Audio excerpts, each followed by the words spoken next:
जय हिंद दोस्तों। देखिए, जैसा कि आप लोग जानते हैं कि इंडिया पोस्ट में अभी जीडीएस का वैकेंसी निकला हुआ है, तो इस वीडियो में हम लोग मेनली ये देखने वाले हैं कि पिछला कट ऑफ कितना था, इस बार कितना परसेंटेज से आपका उठाएगा, कितना परसेंटेज होने पर आपको भरना चाहिए कि नहीं भरना चाहिए। क्योंकि दोस्तों एक गलती कीजिएगा तो हो सकता है आपको नौकरी ना मिले, और कोई भर दिया तो उसको मिल गया, क्योंकि इस पे एग्जाम तो है नहीं, कुछ पढ़ना लिखना तो है नहीं, इसका कोई सिलेबस भी नहीं है, तो डायरेक्ट नौकरी मिल रहा है तो कोई तो छोड़ेगा नहीं। तो इसमें आपको दिमाग लगाना है। तो इसमें हम आपको बहुत सारा बात बताएंगे इस वीडियो में, जो कि आप लोगों के लिए बहुत इंपॉर्टेंट होगा। तो वीडियो को अंत तक देखिएगा, चैनल को सब्सक्राइब कीजिएगा। बहुत जरूरी बात बताएंगे कि कितना परसेंटेज होने पर आपको भर देना चाहिए कि नहीं भरना चाहिए, आखिर पिछला इसका रिकॉर्ड क्या रहा है, इस बार 10th का मेरिट लिस्ट कैसे बनेगा।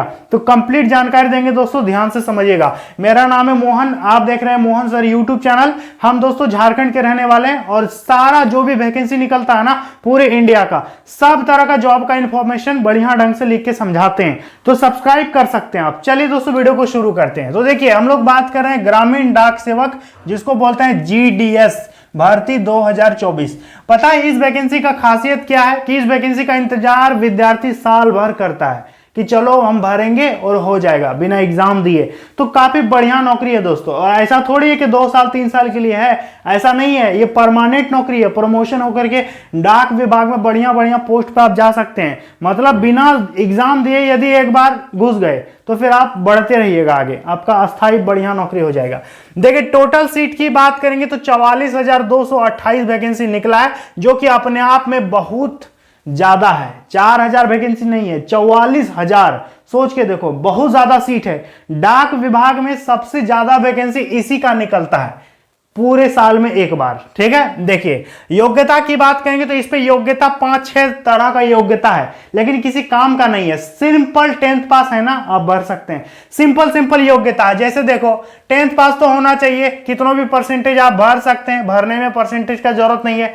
10th पास आपका होना चाहिए। CBSE board, ICSE board, Jharkhand, UP, Rajasthan, किसी भी स्टेट के हैं आप अप्लाई कर सकते हैं। सबका अलग अलग राज्य में अपना अपना सीट बटा हुआ है। दूसरा योग्यता है कि 18 से 40 साल आपका एज होना चाहिए। जनरल का, ओबीसी को 3 साल छूट मिलेगा, एससी एसटी को 5 साल का उम्र में छूट मिल रहा है। तो ये तो एज हो गया।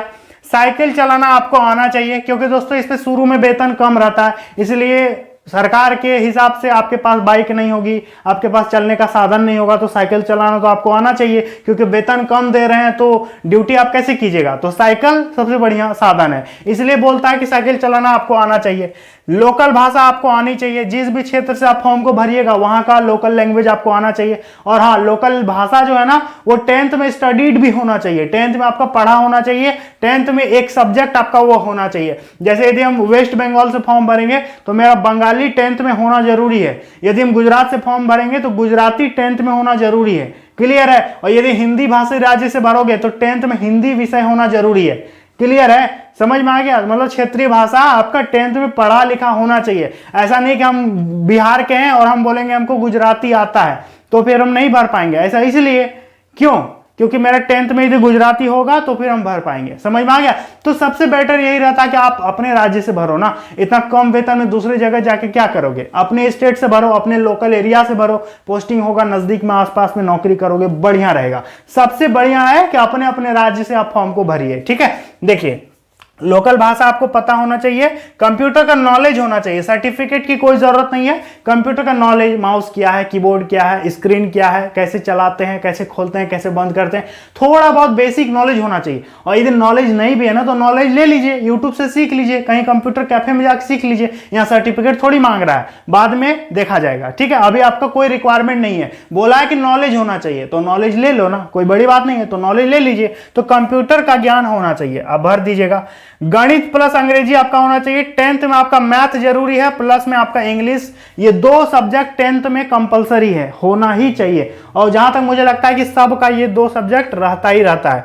इसके साथ ही साथ जीविका का एक साधन होना चाहिए। दोस्तों ऐसे ही लिख दिया है कि जीविका का एक साधन होना चाहिए, क्योंकि आजकल कोई भी वैकेंसी में 10 या 1000 और 12,000 वेतन यदि मिलेगा और पोस्टिंग इधर उधर हो जाएगा तो दोस्तों कैसे आप गुजारा कीजिएगा। इसलिए बोल रहा है कि ऑप्शनल आपके पास अपना लाइवलीहुड के लिए कुछ उपाय होना चाहिए, तो इसलिए बोलता है जीविका का साधन होना चाहिए। तो ये दोस्तों तमाम प्रकार का योग्यता है। यदि इसका निचोड़ यदि हम निकालेंगे ना तो सिंपल निकलता है कि 10th पास है तो एकदम भर दीजिए बेहिचक, कोई प्रॉब्लम नहीं है। 10th पास है तो एकदम भर दीजिए। इसके बाद फी देख लीजिए, आपका फी कितना लगेगा, 100 रुपए लग रहा है जनरल ओबीसी ईडब्ल्यूएस का। बाकी एससी एसटी महिलाओं का इस पे कोई पेमेंट नहीं है, इनका जीरो में फॉर्म भरा जाएगा, ठीक है, इनका कोई पैसा नहीं लगेगा।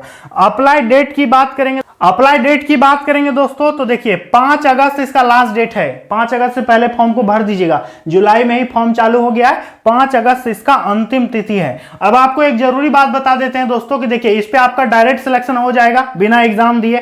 तो दोस्तों नौकरी हो जाने के बाद बहुत सारे लोगों को समझ में नहीं आता है कि इस पे काम क्या करना है, कैसे क्या करेंगे नहीं करेंगे। तो डाक विभाग का यदि आपको नॉलेज लेना है कि टिकट की बिक्री कैसे होती है, पोस्ट ऑफिस में काम कैसे करते हैं, पोस्ट मास्टर कैसे काम करता है, उसका क्या जॉब प्रोफाइल होता है, कहने का मतलब पोस्ट ऑफिस के बारे में यदि आपको नॉलेज चाहिए, ज्ञान चाहिए नौकरी लेने के बाद, तो दोस्तों आप चक्षु पब्लिकेशन का किताब ले सकते हैं। काफी बढ़िया बुक है, हम आपको स्क्रीन में बुक बता देते हैं। इसके साथ ही साथ दोस्तों आपको पता है कि इंडिया पोस्ट में मेल गार्ड का भी वैकेंसी निकलता है बराबर, पोस्टमैन का अलग वैकेंसी निकलता है, ठीक है, एमटीएस का वैकेंसी निकलता है, उस सब में एग्जाम होता है। तो दोस्तों डाक विभाग का नॉलेज लेने के लिए साथ ही साथ डाक विभाग में अदर जो भी वैकेंसी निकलता है जो कि एग्जाम वाला होता है, जिसपे एग्जाम होता है, उस सब का तैयारी करने के लिए दोस्तों हम आपको एक किताब बताते हैं जो कि चक्षु पब्लिकेशन की तरफ से आता है। आप इस किताब को लेकर के इंडिया पोस्ट के अदर वैकेंसीज की तैयारी कर सकते हैं। देखिए दोस्तों यदि आप इंडिया पोस्ट भर्ती की तैयारी करना चाहते हैं तो आप चक्षु पब्लिकेशन का दोस्तों बुक ले सकते हैं। काफी बढ़िया बुक है,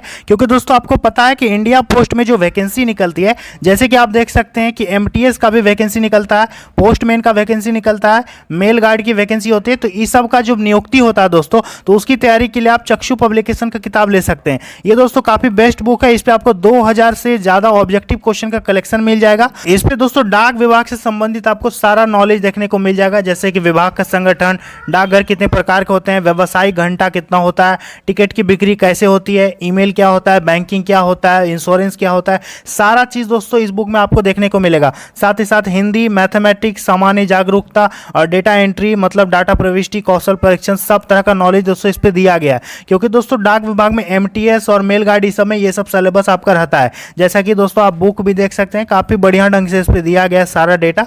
तो दोस्तों डाक विभाग की तैयारी के लिए चक्षु पब्लिकेशन की बुक काफी बेस्ट है, आप इसको ले सकते हैं। नीचे लिंक आपको डिस्क्रिप्शन बॉक्स में हमने दे दिया है।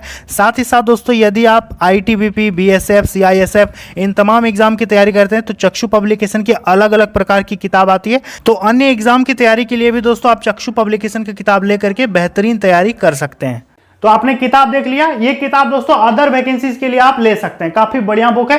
साथ ही साथ जीडीएस का आपको ज्ञान चाहिए कि क्या काम करना होगा नौकरी मिलने के बाद, तो उसमें आपको बताया गया है कि कैसे क्या क्या होगा, ठीक है। तो आप चाहें तो उसको ले सकते हैं। देखिए अब हम लोग बात करेंगे कि ग्रामीण डाक सेवक का वेतन कितना मिलता है। तो देखिए दोस्तों इस पे 3 तरह का मेनली पोस्ट रहेगा। एक रहेगा ब्रांच पोस्ट मास्टर जिसको बोलते हैं बीपीएम, और एक रहेगा सहायक branch post master ABPM, assistant branch post master. इस पे दोस्तों आपका एक है डाक सेवक, तो 3 तरह का पोस्ट है और 3 तरह का वेतन है। इस पे यदि बात करेंगे बीपीएम में तो आपका 12,000 आपको सैलरी मिलेगा, 12,000, ठीक है, स्टार्टिंग सैलरी। और एबीपीएम में 10,000 आपको स्टार्टिंग सैलरी है, और डाक सेवक में भी आपका 10,000 स्टार्टिंग सैलरी है, 10,000। हालांकि ये सैलरी आगे चल के बढ़ भी जाता है, इतना सैलरी नहीं रहता है, ठीक है, बढ़िया सैलरी मिलता है, आगे चल के प्रमोशन भी हो जाता है इन लोगों का, ठीक है। आप यदि यकीन नहीं होगा ना तो आपके भी गांव घर मोहल्ले में किसी का सिलेक्शन हुआ होगा आज से 4 साल पहले, 5 साल पहले, तो उन लोगों से पूछिएगा कि आपको अभी कितना वेतन मिलता है। तो दोस्तों आपको जब वो बताएंगे ना तो आप बोलिएगा कि अच्छा बहुत बढ़िया नौकरी है। उन लोगों का वेतन दोस्तों 25,000 30,000 तक पहुंच जाता है। 10,000 में नौकरी लेता है और बाद में वेतन बढ़ जाता है, ठीक है, क्योंकि अस्थायी नौकरी है ना, और हर साल वेतन में इंक्रीमेंट होते रहता है तो बढ़ेगा ही वेतन। अब चयन की प्रक्रिया देख लेते हैं कि इसका सिलेक्शन प्रोसेस क्या है। तो देखिए इस पे एग्जाम नहीं होगा, इसके सिलेक्शन का एक ही मेथड है और वो है merit list based on 10th percentage, ठीक है। आपका मैट्रिक में जितना परसेंटेज आया है, आपने मैट्रिकुलेशन में जितना भी मार्क्स हासिल किया है, उसका एवरेज टोटल परसेंटेज निकालेगा और जितना आपका परसेंटेज आया है उस हिसाब से आपका मेरिट लिस्ट बनेगा और देखेगा कि आपका कट ऑफ में आया कि नहीं आया। यदि आ गया तो आपका सिलेक्शन हो जाएगा, ठीक है। तो इसका चयन का एक ही प्रोसेस है, वो है 10th का परसेंटेज। इस पे एग्जाम नहीं होता है, इस पे एग्जाम नहीं होता है, क्लियर है। अब हम बात करेंगे कि पिछला कट ऑफ कितना था और इस बार कितना परसेंटेज में आपको भरना चाहिए। तो तो ध्यान से सुनिए। तो देखिए दोस्तों, यदि पिछले कट ऑफ की बात करेंगे तो पिछले 3 साल का यदि आप कट ऑफ देखिएगा, जैसे कि 2023 का आप देख लीजिए, 2022 का आप देख लीजिए, 2021 का आप देख लीजिए, तो दोस्तों आप देखेंगे कि बहुत ज्यादा हाई परसेंटेज से लोगों का सिलेक्शन हुआ है। 99%, 98%, 84%, 85%, 88%, इतने परसेंटेज वालों का दोस्तों हमेशा सिलेक्शन होता आ रहा है। आप पिछला कट ऑफ भी निकाल के देख सकते हैं। तो ओवरऑल यदि दोस्तों हम बोलें कि इस बार कितना परसेंटेज में आपको भरना चाहिए कि नहीं भरना चाहिए, तो देखिए जनरल, ओबीसी, ईडब्ल्यूएस, इन 3 कैटेगरी के स्टूडेंट यदि 80% प्लस नंबर है तो आपका हो भी सकता है और नहीं भी हो सकता है। ठीक है, प्लस माइनस हम लिख दिए। 80% से ऊपर नंबर है तो आपका चांस है कि हो भी जाएगा या फिर नहीं भी होगा, क्योंकि दोस्तों कट ऑफ इसका आप देख ही रहे हैं कि 10th में परसेंटेज लाने वालों का संख्या कितना ज्यादा आजकल बढ़ गया है। ठीक है, तो 80% से प्लस है तो आपका चांस है भी और चांस नहीं भी है। तो इसका मतलब आप एक बार ट्राई कीजिए, भर दीजिए। 100 रुपया पैसा लग रहा है, आप भर के ट्राई कर सकते हैं। और SC ST की बात करेंगे तो 75% से ऊपर नंबर है तो आप इस पर ट्राई कर सकते हैं। ऐसा नहीं कि हम बोल रहे हैं कि हो ही जाएगा, आपका हो भी सकता है, नहीं भी हो सकता है। ठीक है, क्योंकि कट ऑफ पर डिपेंड करेगा कि जिस जगह से आप फॉर्म अप्लाई कर रहे हैं उस जगह कितने परसेंटेज वालों ने फॉर्म को भरा है। सीट भी बहुत ज्यादा है तो हो सकता है आपका हो जाए, हो सकता है 84% में हो जाए, हो सकता है 81% में हो जाए, क्योंकि जितना बैक जाइएगा उतना कम परसेंटेज में सिलेक्शन हुआ था। और जितना अभी लेटेस्ट डेटा देखिएगा ना तो बहुत ज्यादा परसेंटेज में सिलेक्शन हुआ है। ऐसा नहीं कि 99 एकदम 99 ही होना चाहिए, 92 में भी होता है, 89 में भी होता है, 88 में भी हो जाता है, हो सकता है 80 में भी हो जाए। तो आप ट्राई कर सकते हैं, कोई इस पे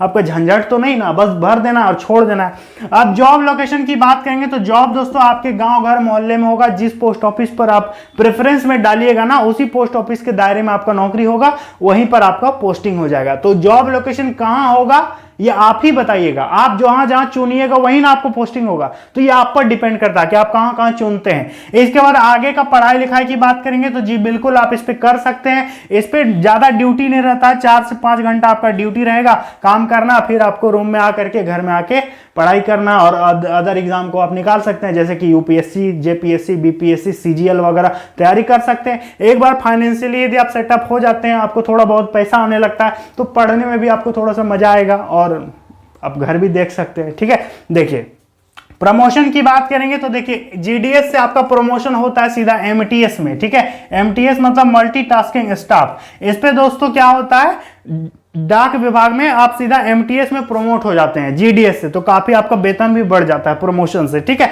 इसके लिए क्या होता है, और एक अलग चीज होता है विभागीय परीक्षा, डिपार्टमेंटल एग्जाम भी होता है। यदि आप इंडिया पोस्ट में नौकरी कर रहे हैं और उस पर डिपार्टमेंटल कोई वैकेंसी निकला विभागीय, जिसपे सिर्फ विभाग के लोग फॉर्म भर सकते हैं, तो उस पर आप भर दीजिएगा, आपका सिलेक्शन हो जाएगा और जीडीएस से हटा करके आपको ऊंचा पोस्ट में नौकरी मिल जाएगा। ठीक है, वहां पर वेतन आपको 40,000, 45,000 इस तरह मिलेगा, लेकिन उसके लिए एग्जाम निकालना होगा। उस एग्जाम में सिर्फ वही बैठेंगे जो विभाग के आदमी रहेंगे। तो काफी बढ़िया दोस्तों मौका है, इसको मत गवाइए। 80%, 75% से ऊपर नंबर है तो आप ट्राई कर सकते हैं। हो भी सकता है, नहीं भी हो सकता है, लेकिन यदि आपका 90% से ऊपर नंबर है तो ज्यादातर चांस है कि हो जाएगा। उस पे भी 90% चांस मानते हैं कि होगा, क्योंकि बहुत सारे ऐसे स्टूडेंट को हम देखे हैं जिसका 90% प्लस नंबर है फिर भी उसका नहीं हुआ है। आप देख सकते हैं, खुद भी देख सकते हैं, और बहुत सारे मेरे स्टूडेंट देख भी रहे होंगे जिसका पिछली बार नहीं हुआ था। बहुत सारा परसेंटेज होगा आप लोगों का, फिर भी नहीं हुआ होगा, लेकिन हो सकता है कि हो जाए इस बार। तो भरिए, ट्राई कीजिए, 100 रुपया लग रहा है, भर के ट्राई करो। एग्जाम नहीं देना है, कुछ पढ़ना लिखना नहीं है, बस भर देना और छोड़ देना है। किसी भी प्रकार का कोई अन्य जानकारी पाने के लिए आप चैनल को सब्सक्राइब कीजिएगा। अभी बहुत बढ़िया बढ़िया वैकेंसी निकल के आ रहा है, एनटीपीसी निकल के आ रहा है, एसएससी में बहुत सारा वैकेंसी निकल के आ रहा है, तो सारा का वीडियो हम आपको चैनल पर बना के देते रहेंगे, तो चैनल को सब्सक्राइब कर लीजिएगा। चलिए दोस्तों, मिलता है अगली वीडियो में। जय हिंद।